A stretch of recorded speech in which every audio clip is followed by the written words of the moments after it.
11 de la mañana con 20 minutos, estamos de regreso, como es habitual a esta hora, siempre los días lunes, nos acompaña el académico Juan Luis Oyarzo Galvez. ¿Cómo estás? Bien, Daniel, ¿cómo estás? Nuevamente lunes. Bien, pues acá esperaba conversar hoy día estos temas que siempre, bueno, yo no sé que usted busca el tema a conversar, sí, pero siempre estamos ahí. Lo bueno que nunca nos pillamos los temas de conversación, siempre estamos al tanto y que tiene que ver justamente con, con migraciones, ¿no? Sí. Con los migrantes que... Con todo lo que ha sucedido con Venezuela, sí, con todo lo que significa. Es un tema que día a día va creciendo en ambas partes, en polémica y en resultados. Y los resultados siempre... Lo bueno quizás que son más positivos que negativos, pero polémica es cada vez más por lo que está pasando, ¿no? Sí, el tema de los venezolanos ahí en la frontera es un tema complejo porque hace tiempo nosotros estamos viendo cómo en realidad hay demandas sociales, hay un elemento sobre lo que se plantea desde el punto de vista no solamente económico, sino también político, de lo que se va a realizar en ese lugar. Hay muchas demandas por parte de la comunidad, inclusive chilena, venezolana.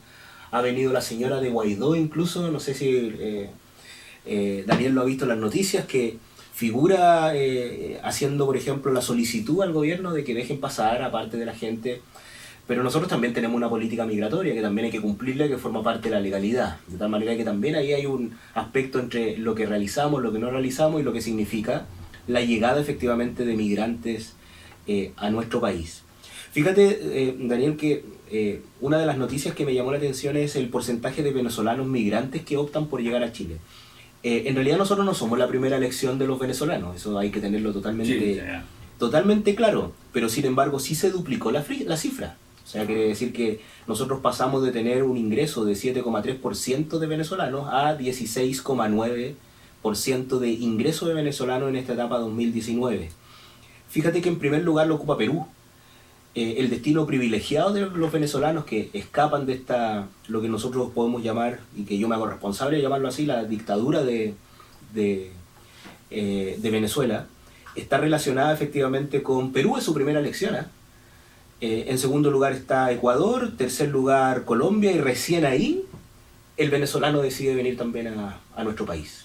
De tal manera que la cifra llega efectivamente a un 16,9%.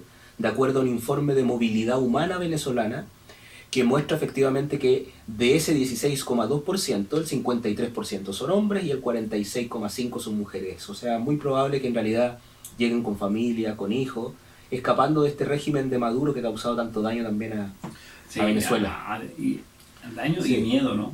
En sus mismos habitantes, sí, que son los que justamente buscando nuevos horizontes deciden viajar y irse a otros países, por donde puedan. Hace 15 días atrás veíamos la frontera al lado norte de Chile colapsada, gente durmiendo. Así es. Y eso habla de que lo que está ocurriendo ya es de grave a gravísimo. Sí, de grave a gravísimo. Fíjate que las razones que en realidad en este informe y dentro de los cuentados generaban era efectivamente la posibilidad de tener redes. Que redes me refiero a distintos tipos de contactos. Hay que recordar que nosotros tenemos también una especie de visa especial para Venezuela. Hay muchas personas que se han venido también para acá y eso hace que en realidad exista una comunidad venezolana que genera tal vez este proceso de redes. Chile, si bien hay una especie de recesión económica, un elemento que nosotros lo estamos apreciando, sin embargo también se estimula el aspecto de que este es un lugar muy atractivo para los venezolanos. Se espera, eso sí, que debido a estas dificultades de ingreso que tienen los venezolanos, Chile pierda su atractivo. Claramente, porque en realidad con todos estos aspectos de que están esperando la frontera, durmiendo de forma mal, una serie de aspectos, en realidad se genera un no atractivo para venir, por ejemplo, acá. Claro. Inclusive ahora con el segmento como se encuentra la economía, no sé si sabías, creo, ayer leía que en realidad echaron alrededor de 200 trabajadores de Entel, porque Entel está pasando por un muy mal momento desde el punto de vista de la guerra telefónica que existe en determinados lugares, de tal manera que nosotros lo vemos también, ya lo hemos conversado en momentos anteriores, que en realidad nosotros vemos cómo la economía, a pesar de que todo lo que prometió el gobierno se ha estancado de cierta manera, vemos muchos despidos, vemos cómo van a ir incrementando las cifras de desempleo. Son cosas importantes. Hay una mezcla. Si lo miramos desde el lado de medio de comunicación, hay una brecha comunicacional muy mala. Y no porque no exista, sino que porque no se ha sabido cómo hacer. Porque lo que se ha señalado ha sido siempre de que se quiere evitar, ojalá, la mayor cantidad de migrantes en nuestro país, entre comillas, ¿no? Porque igual terminan pasando todos porque no hay nada legal que les impida. Tienen más facilidades, incluso de adquisición de vivienda, sí, de varias cosas. Que hay programas especiales para... Sí, claro. Entonces, a lo que uno va es que de qué manera se ha visto, por ejemplo, cómo es el trato que se le da a todas estas personas. Y me refiero con esto a cómo llegan, ingresan al país y a los 3 días están trabajando. Claro. Y tiene mucho que ver la economía. Está comprobado que toda persona que va con plata, que cambia la plata chilena, números, cifras redondas, 10.000 pesos chilenos son 30.000 pesos en Colombia. O sea, pasan a ser 30.000 pesos chilenos en Colombia. Eso es lo que equivale a la plata chilena en este país, por ejemplo, como Colombia. Tenemos miles de colombianos en Chile. En Venezuela, que es uno de los países de Latinoamérica que tiene la benzina más barata, con 1 litro de benzina en Chile, allá usted coloca casi 3, y llegando a los 4. Y para ellos, por lo mismo, venir a buscar plata acá, o sea, hay muchas personas que trabajan con el sueldo mínimo y mantienen a su familia, porque están en la casa de un amigo, porque se juntaron entre varios y arrendaron una casa y le pueden pagar a 300 o 400.000 pesos, porque son 2 o 3 y le alcanza.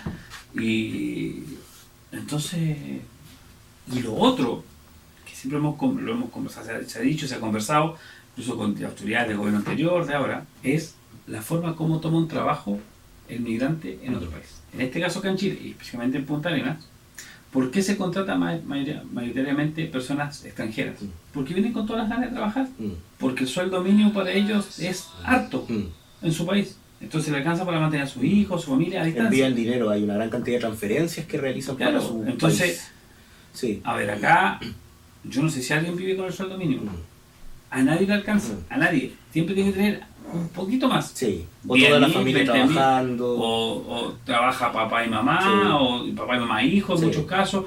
Y ahí recién se vive algo de tranquilidad en un hogar. Sí. Pero también, si no es casa propia, entre los 3 pagamos el arriendo, ya tú te haces cargo de la luz, tú del agua, tú del gas, y caen en el que hay que andar pagando los calentadores, en que hay que ir pagando todas las luces, en que, oye, no dejes la llave corriendo. Y para ellos no, pues todo distinto. Buscan una casa con consumo incluido, pagan de una todo, y lo que les queda ven cómo lo reparten para enviarlo. Ahora hay que tener ojo también porque lo que tú mencionas está muy relacionado con empleos de baja cualificación, que en economía se conoce como baja cualificación, empleos que no requieren más allá de un oficio, no requieren, por ejemplo, un elemento de una certificación profesional en una universidad o algo así. Claro. De tal manera que nosotros apreciamos que los sectores donde abundan las personas que provienen de otro país, que tú bien los has mencionado, están relacionados con aspectos de los restaurantes, de atención de comida rápida, de servicios de seguridad, de aspectos de limpieza, en los cuales tú no requieres grandes niveles de cualificación productiva, sino que en realidad te puedes ingresar y trabajar. Eso es importante mencionar. No sé si usted ha tenido la posibilidad de pasar por el sector de Calle República con Centeno.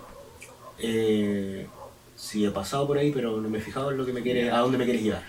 Todos los días en ese lugar hay un carro de supermercado con 2 o 3 cajas llenas de vasos de casi 500 cc con frutas, ¿o no? Frutas sí, con yogur. Sí, lo he visto, sí. Frutas naturales con yogur, porque no es fruta en tarro, hay frutas naturales. Ese es un emprendimiento. Eso es un emprendimiento. Legal o no, emprendimiento. No sé si de partida no entra boleta, así que... Sí. Y no sabemos si en realidad la preparación está regida por el Ministerio de Salud y todo eso. ¿Usted cree que no sé de qué nacionalidad, entiendo que son venezolanos, ¿usted cree que esa persona que vende ahí, que en 1 hora logra vender 20, 30 vasos a 2.000 pesos, son 60.000 pesos, con eso hizo el día, Estoy hablando de los horarios peak, entre las 2:30 y las 2:30, y entre las 6 y las 8, porque créeme que le compran. No, por supuesto. Yo lo he visto, por eso. Ha surgido en la prensa, ha surgido en redes sociales, entonces, en emprendimientos. Entonces, todos los días, 60.000 pesos. Sáquenle los costos. ¿Qué te quede 40 libres? Que te quede 40 libres. 20 para que vivas al día, 20 para que guardes. O 10 para que guardes y... Sí, pero eso de cierta manera está muy ligado con el aspecto de la necesidad. La necesidad te genera ese tipo de movimiento, te genera que, por ejemplo, cualquier tipo de persona, cualquier emprendedor se pueda mover. De tal manera que nosotros, y con esto quería complementar parte de lo que estamos hablando, menciona efectivamente que, mira, el 62% de los migrantes que llegan acá son profesionales que en realidad son profesionales, o sea, son personas certificadas. De hecho, de los venezolanos que llegan, el 75% de los venezolanos poseen título. Cuando hablamos acá hablamos del país. Del país. Hablamos de calificación subutilizada, pero imagínate, o sea, las cifras por lo general son a nivel global. Entonces nosotros vemos que, en realidad, claro, el total de los 9.370 que entraron en la última medición que existe, 4.574 de ellos, más del 62%, son profesionales que tienen título y que requieren una revalidación del título. Pero resulta que nosotros en Chile tampoco hemos generado un sistema que sea básicamente rápido para poder revalidar sus títulos. De tal manera que dentro de las cifras que se mencionan, que si tú quieres revalidar un título para ser un cirujano dentista, mira, el 2004 te demorabas 36 meses, Daniel, para poder revalidar el título. O sea, es como que tú fueses, por ejemplo, técnico en algo y tú te quieras ir a vivir, no sé, a Venezuela, y te demoras alrededor de 36 meses en el 2004 para revalidar el título. Esa cifra, producto de muchas cosas que se han tratado de hacer, porque esto solamente lo lleva, y eso es una de las críticas que existe por parte de ciertos sectores de la sociedad, lo lleva exclusivamente la Universidad de Chile. O sea, aquí no hay posibilidad de que tú revalides un título, por ejemplo, en la Universidad de Magallanes o en alguna otra universidad, sino que siempre en la Universidad de Chile. Entonces las cifras son alarmantes, porque, por ejemplo, hoy día, el año 2018-2019, te demoras 9 meses en revalidar tu título. O sea, quiere decir que hay una persona que durante 9 meses, en conjunto con su familia, tiene que encontrar estos tipos de emprendimientos. O sea, tiene que realizar cualquier otra cosa porque sus servicios están siendo subutilizados. Claro. Entonces, si nosotros vemos, eso en realidad también para el ingeniero civil son 8 meses, para el ingeniero civil mecánico, un ingeniero comercial son 7 meses, un cirujano médico son casi 10 meses. O sea, quiere decir que cada una de las profesiones demoran alrededor en promedio de 7, 9, 8 meses para poder ser revalidado y que esas personas se puedan incorporar dentro de este mundo laboral. Lo hemos visto, por ejemplo, con los médicos. Hace tiempo, que estamos hablando alrededor de 2 semanas atrás, una semana atrás, veíamos la cantidad de personas que estaban dando este examen para poder... De validación de título. De la validación de título, pero que estaba relacionado exclusivamente con los servicios de medicina. Y se convertía también en un elemento que es complejo, ¿eh? Porque estos temas son complejos para poder actuarlo y para poder generar cuáles van a ser las condiciones. Entonces quiere decir que nosotros estamos al debe en cuanto a las condiciones que presentamos ante estos factores productivos, porque Daniel, Chile siempre se queja que nos estamos haciendo viejos desde el punto de vista de nuestra gente, pero también estamos generando una serie de, o que no tenemos médicos, por ejemplo, y estamos generando una serie de obstáculos para que personas en empleos que sean de alta cualificación, ¿cierto? Tengan cierta facilidad también para poder ejercer, de acuerdo a ciertas normativas, por supuesto, sus profesiones. Entonces, nosotros estamos al debe en cuanto se ve, por ejemplo, con lo que sucede con las personas que están ahí en la entrada de Chile. O sea, quiere decir que nuestra política migratoria está totalmente añeja, en el cual nosotros no hemos generado, por ejemplo, no hablo de facilidades para que ingresen, no me confundan las personas que me están escuchando, sino para rayar la cancha y decir, mira, estas personas ingresan, estas personas no, estos son los requisitos como país que yo requiero. Está bien, necesito ciertas profesiones, revalidemos esas profesiones, los títulos. O sea, claramente, por ejemplo, nosotros tenemos deficiencias y debilidades desde el punto de vista de la cantidad de médicos que tenemos.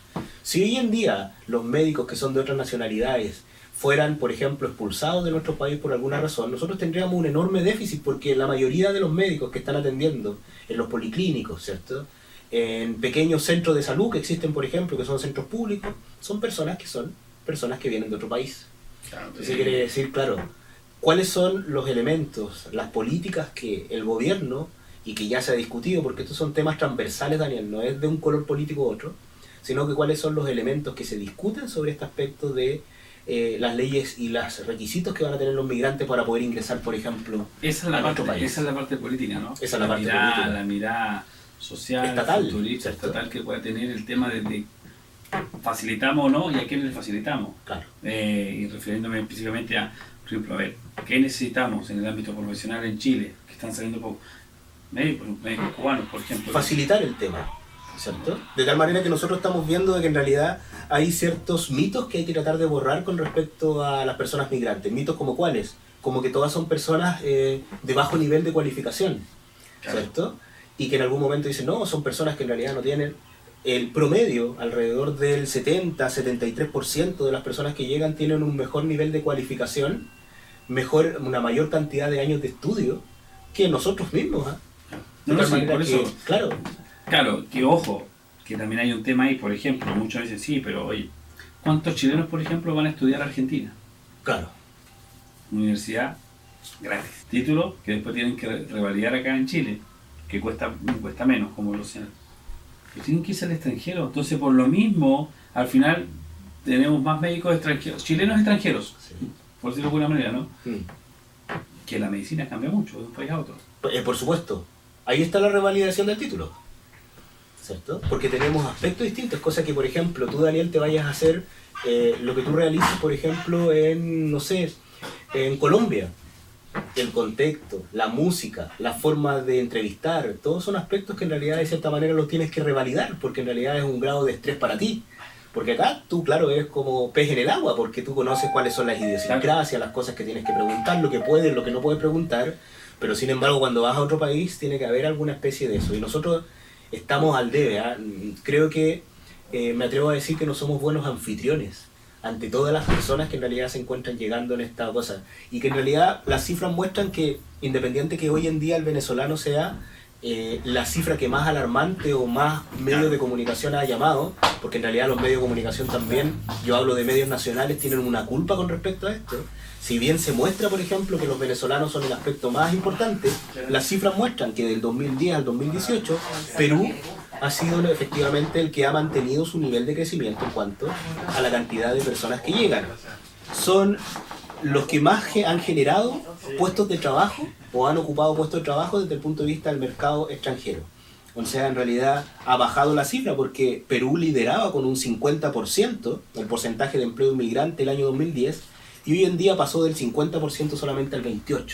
O sea, quiere decir que hay muchos peruanos que se han vuelto tal vez a su país. Hay que recordar que Perú se encuentra mejor que Chile, desde el punto de vista de la generación de empleo, etcétera, no en crecimiento, pero vemos que en realidad las cifras han aumentado, por ejemplo, para los colombianos, que ahora están en segundo lugar de creación de empleo, venezolanos, que antes ni siquiera aparecían en los rankings, y que hoy en día, por ejemplo, conforman parte de las estadísticas, Bolivia y Haití, que ha bajado en el transcurso del tiempo, producto de las políticas migratorias que han surgido en el último tiempo. Es un tema que da para mucho análisis, también hay que entender, a ver, a nadie se le puede negar el trabajo, y yo insisto, no es una teoría ni personal, sino que es lo que se ve. Los migrantes que llegan a trabajar a este país llegan con todas las ganas, claro, y por la sencilla razón de que para ellos vale mucho más la plata. Nosotros, acá en Chile, a todo el mundo le pasa, tú vas a comprar algo con 10.000 pesos y a las 2 horas después ya no tienes nada. Sí. Porque, como se dice, hiciste sencillo esas 10 lucas y se te fueron. Se te fueron. Toda la razón, Daniel. Entonces, a ellos no. Pero yo siento que estos temas sirven para derribar ciertos mitos, porque existen, por ejemplo, supuestos instalados dentro de la comunidad pensando que, por ejemplo, las personas que llegan son personas que son de bajo nivel de cualificación, que no tienen estudios universitarios, que se encuentran fuera, y resulta que no. Cuando nosotros vemos efectivamente las cifras que yo te comentaba, el 74% de los venezolanos que llegan son personas que son profesionales, el 73% de los peruanos son personas profesionales, el 55,4% de los colombianos son personas profesionales, el 53,2% de los bolivianos son personas profesionales, ¿cierto? O sea, quiere decir de que estamos teniendo un flujo importante de gente que proviene de otra nacionalidad y que tienen sus profesiones, de tal manera que nuestro debe sería en cómo en realidad hay otras universidades, no solamente la Universidad de Chile, que revalida los títulos de esa cantidad de personas, porque no podemos tener a un venezolano, por ejemplo, conduciendo Uber, y siendo que en ocasiones es un médico, o es un constructor civil, siendo que en realidad nosotros vemos que efectivamente tenemos que ayudar para que en realidad generemos reglas claras. No estamos diciendo, oiga, que ingrese y que abramos las puertas y que ingresen todos. Pero nuestros promedios en cuanto a la migración, fíjate que a nivel mundial el promedio de migración, de gente que se mueve dentro del mundo, es un 3,2%. A nivel mundial. En Chile solamente un 2,3%, que ha ido incrementando un poquito, pero que en realidad ni siquiera hemos llegado a las cifras medias de movilidad que existe, por ejemplo, en el mundo. Y lo último que hay que recordar que efectivamente, por ejemplo, en nuestro país es un país hecho también de migrantes. O sea, gran parte del desarrollo que nosotros tenemos, hay que recordar cuando teníamos Puerto Libre, por ejemplo, aquí en Magallanes. Sí, claro. O sea, hay un desarrollo, ¿cierto? De personas que vinieron y que hicieron carne, por ejemplo, en momentos que eran muy distintos a los de ahora. ¿Cierto? En momentos en los cuales nosotros nos encontrábamos sumamente alejados, ¿cierto? Que no había posibilidad de llegar en aviones, ¿cierto? Que la posibilidad de poder llegar era en barco. Entonces, si tú te das cuenta, en realidad, claro, ayudaron al desarrollo, y lo que nosotros hoy en día tenemos como Magallanes, como Punta Arenas, en gran medida se debe también al esfuerzo de nosotros propios como magallánicos, pero también a este impacto y a esta razón que nosotros tenemos con personas que vienen de otros lugares. Generamos una riqueza cultural distinta en Magallanes, producto de esas relaciones que tenemos. Y además atrayente. Y atrayente, porque todos quieren venir a Chile y gran parte quiere venir a radicar a Magallanes. Pero porque además acá hay campo laboral, en muchos ámbitos. Entonces estamos viendo, muy probable, cómo va a cambiar la cultura. Es muy probable que para nuestros hijos, para nuestros nietos, Daniel, la cultura y el nivel de cómo se mueve sea totalmente distinto, con fruta, con comidas que son distintas, comidas que no conocíamos. Entonces siempre los intercambios culturales también son buenos y interesantes. ¿No? Interesantes. Luis, la próxima semana seguramente es otro tema. Algún otro tema que sea interesante. Me preocupa, aún no se define si sigue el paro o no de profesor, un tema que da para un tremendo análisis. Podríamos conversar de eso la próxima semana, sobre el impacto que significa esa situación. Económicamente hablando, para las corporaciones municipales. Sí. Porque la recuperación de clase no existe. Existe el plan para justificar que me pague la subvención. Claro. Pero la recuperación se pierde. Terrible. Sobre todo la parte teórica, ¿no? Que es lo que tiene que ver con justamente el aprendizaje de cada... Independiente de una recuperación, ¿cómo pasas todo esto? O los contenidos, o todo esto, porque la enseñanza es una metodología. Exactamente. Pero bueno, Juan Luis, gracias, nos vemos próximo. Igual, gracias. Juan Luis Oyarzo, conversando nuevamente como nosotros todos los lunes con nosotros en algún tema de análisis, en esta vez de los migrantes en nuestro país.